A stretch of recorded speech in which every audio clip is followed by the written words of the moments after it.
Taurus, welcome to your May 2020 love reading. It's Rena here.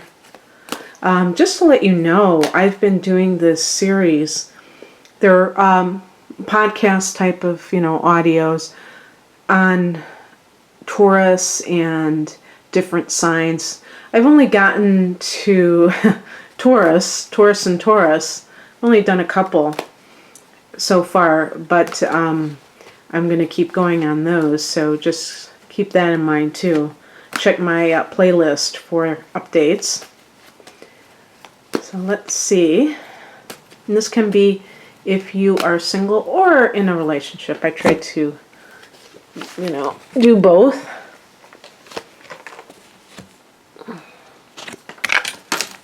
Oops. Oopsie daisy, this keeps going out. This little thing.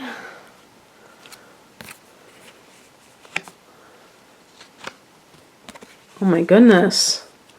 Taurus. It's so funny. When I first started doing tarot readings, I was terrified of picking bad cards.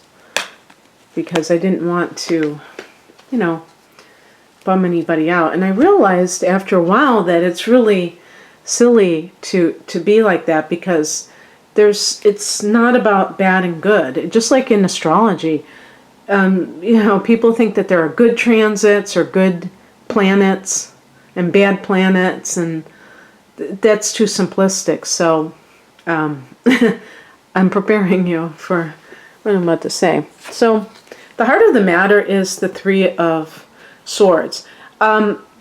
Before I continue, I just want to say that I'm hoping that people who watch love readings are basically people who are either, looking for a relationship and just want some kind of, guidance or what have you, or people who feel like they're trapped in a negative relationship. Not somebody who's happily with somebody else. There's no point in watching love readings in that sense. And I do get people and they go, well, this isn't true. I'm in a happy relationship. Okay. Well, if it ain't broke, don't fix it, right? So when you see a Three of Swords in a love reading, this can be somebody who is in a lover's triangle situation, or who has broken up with somebody, but they weren't the ones who broke up. And so you may feel like rejected because the other person broke up with you. And so that has affected your attitude towards love. If you're single, this could have been something that you're afraid of. You're afraid of heartbreak. And so I want, if you are single, I want you to think about what your attitude is towards relationships. For instance, if you have like the moon in Scorpio or something like that, you may have trust issues and things along those lines, and it can be what they call a self-fulfilling prophecy. So even if you're single, and even if you haven't had much experience with relationships, romantic relationships, you still may, you have experience with parental relationships and things along those lines. And those can influence how you feel about getting close to somebody romantically. And it's always good to explore this, because even if you hire a psychic, and I don't call myself a psychic, but if you hire like a true blue psychic who says that they can tell you the future or what have you, and they tell you that you're going to meet this really great person, are you going to be able to sustain the relationship? It's not just about meeting somebody that's great. You could push them away because you're afraid of getting close to them, because you're afraid of getting hurt. In the past position, we have the Four of Cups, and this is indicative of being rather, disinterested in what is being offered. Cups can be love, this may have actually been a water sign individual. But anything, if you were in a relationship with somebody and you really weren't that happy in the relationship, and yet, you still think that they broke your heart, that is an interesting thing to ponder, because actually, if you were not that into them, then it's a good thing. And maybe they sense that, and maybe that's why it happened that way. Unless you're the one who's involved in a extramarital situation, or a third party situation. I don't know, when I see that middle card, it's just that the situation exists. Now, who the players are is hard to tell, but it's like three parties. And I look to the past position a lot of times to see like what may have led up to that. And so there's this sense of, a lack of passion, a lack of real interest in perhaps that other person, the situation, and, it is what it is. Maybe that's the other person, and you're the one offering them love, and they weren't kind of giving you that sense of being happy that you love them. They were like indifferent to your love. And if that is the case, then you have to accept the fact that you can't force somebody to love you by loving them. It has to be mutual. The higher message is the Seven of Swords. This can be, for people who are in denial, this is somebody who is deceptive.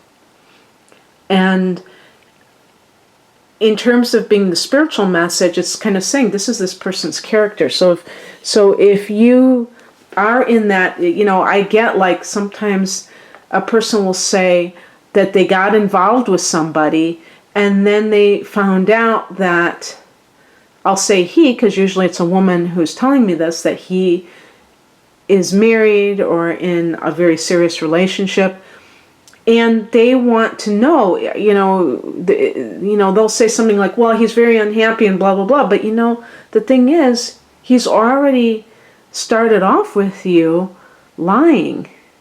So, these kinds of things, this is nothing to sneeze at. This is very important. This is showing somebody's character from Jump Street. So the Seven of Swords can be, this person is showing you who they are, and you're so focused on being the one that he's going to choose over the other person.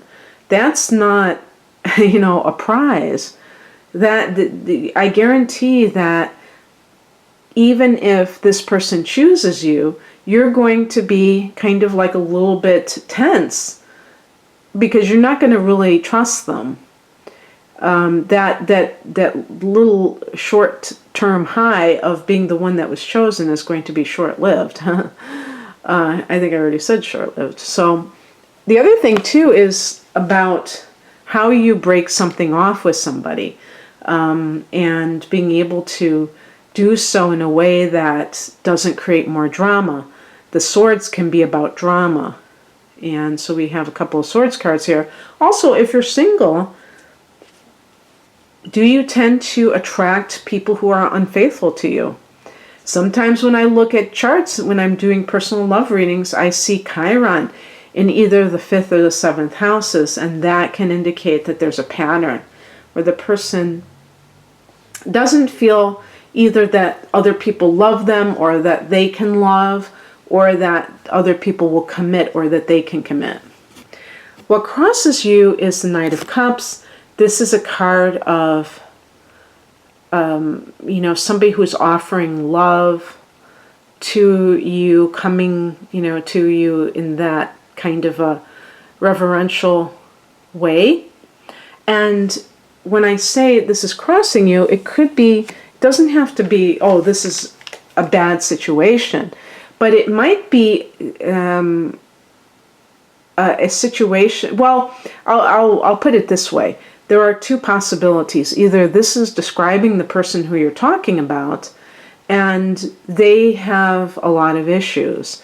They may have problems with alcohol or other substance abuse. They may be very immature emotionally, and they may be quite manipulative. And they, if this is somebody that you are angry about because you feel like they are jerking you around emotionally, they may turn around and blame you in some way and say, you're pressuring me, you're nagging me, why can't you leave me alone? And it's very crazy making. So you have to understand that this person has a lot of problems. You can't expect them to behave in a way that is functional when they're very dysfunctional. But the other possibility too is that maybe you reject that good guy, that guy who is like a knight in shining armor. Maybe you just kind of automatically, find some kind of reason why they're not acceptable, but really it's because you don't feel like you're deserving of love, that you're deserving of a relationship that is a mutual one, a respectful one, and it's, again, fear of intimacy, fear of having your heart broken if you've had it broken in the past. What's coming in are the advice, 9 of Swords. This is a card that deals with anxiety. And so what I would say is, as advice, is being able to see beyond, a particular situation. Like, I believe life is holistic. And so a lot of times when people have relationship problems and they think that it's just about a particular relationship, it's actually a microcosm of their whole life having challenges because they don't have high enough self-esteem, they don't have self-love, they tend to settle for less, and it can affect every area of their life. So if you, for instance, are in a situation where it's a three-party situation, you need to really acknowledge how much this is tearing you up inside, and not just kind of rationalizing it. Because swords, being that air energy, is the intellect, and it can lead to rationalizing things that really are not acceptable. And so I like this card as the outcome because the Queen of Cups is a very intuitive card. It's a double feminine energy, double water energy. It's connected to Cancer, and this to me is about someone who is able to see the truth in the situation, and of course, the truth will set you free. The point being that this is a spiritual card, and it means that sometimes, you're so caught up in a emotional situation that the spiritual kind of eludes you because you're looking for something else. The Queen of Cups is a very nurturing type of individual. It's a psychic person. It's an artistic person. The mother can connect to the Queen of Cups. And I almost see it as mothering yourself. Giving yourself the love that you're looking for in another person too. That's another thing as well. Because all of these, I did get several cups in this reading, the Knight of Cups and the Four of Cups. And the Knight of Cups was in the reversed position, or in this particular spread. And the Four of Cups is a card that can indicate emotional indifference. And the Queen of Cups is really about mastering your feelings. The royalty, the queen or the king, is like being self-empowered in this area. And what it means is that you're not looking for love from somebody else. That's kind of what emotional maturity is, and spiritual maturity, actually. And yes, it does take time to get to this place, because when people are coming from a deficit, when they feel unloved and unlovable, it's very hard to just get into that mindset or practice. But it comes in time. The more that you know yourself, the more that you're not looking for somebody to bolster your self-esteem and to make you feel like you're really okay. Because the Three of Swords is about feeling rejected and feeling unloved. And if somebody breaks up with you and you automatically go to that default position of, I'm not good enough, and you're not considering what this person has done and what they have, the kind of behaviors that the toxic behaviors that they showcase on a daily basis, and you just blame yourself, that's problematic. But in some cases, the other person is not a villain. They may just be like, I just don't think that we are compatible or we have the same interests. And then you might still take it to heart and say, I'm not good enough. And, that is something that you have to kind of work through within yourself to get to the point that you're able to not take these things personally. Because they're not personal.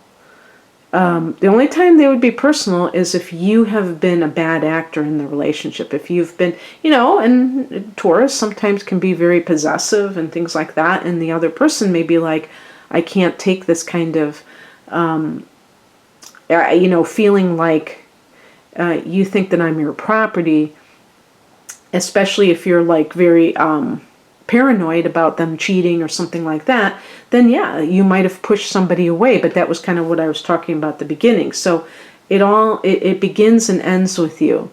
And one of the things about swords, it's about knowledge and knowing thyself is so important in order to be able to navigate relationships. If you don't know who you are, you're going to expect somebody else to define you, and that's part of the problem. And then, oh my God, I have to have this person. If they leave me, who am I? No, that gets into that negative territory. So I hope that this gave you something to think about, Taurus. If you'd like a personal reading, a love reading, or any other type of reading, please check the link below. Or click it actually, and see what I have to offer. And thanks for watching. Take care. Bye.